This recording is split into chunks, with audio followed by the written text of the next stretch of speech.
For example एखाद्या कंपनीमध्ये खूप लोकांचं ट्रॅव्हल होत असेल तर आपण स्वतःचा एअरपोर्ट सेटअप नाही करत. You negotiate a smarter contract to manage your travel where you get more incentives, you get more flexibility, you get better preference from a service provider, but you don't setup an airport. एखाद्या ऑर्गनायझेशनची banking खूप deep relationship असेल तर they don't setup a bank unless it is a business decision. 1 कोटी 2 कोटी टर्नओव्हरचा एक business आहे तर तुम्हाला किती IT लागणार आहे? ती IT तुम्ही स्वतः विकत घेऊन त्याचा सेटअप करून त्याची सिक्युरिटी, मग त्याची वेब सिक्युरिटी, मग 3 ते 4 वर्षानंतर अपग्रेडमध्ये त्याचे ॲसेट रिटायर करणे. Why should you do that? You have an option of pay as you use now. तुमचा कॅश फ्लो सोपा होतो.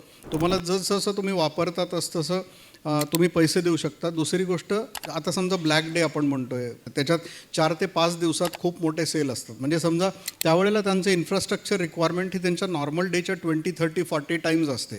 मग तेवढं इन्फ्रास्ट्रक्चर आपल्याला वर्षातनं एकदा किंवा दोनदा लागणार आहे म्हणून तेवढं आपण करायचं का ज्या वेळेला लागेल तेवढं इलॅस्टिक डिमांडमध्ये आपण कोणाकडून घ्यायचं, वापरायचं.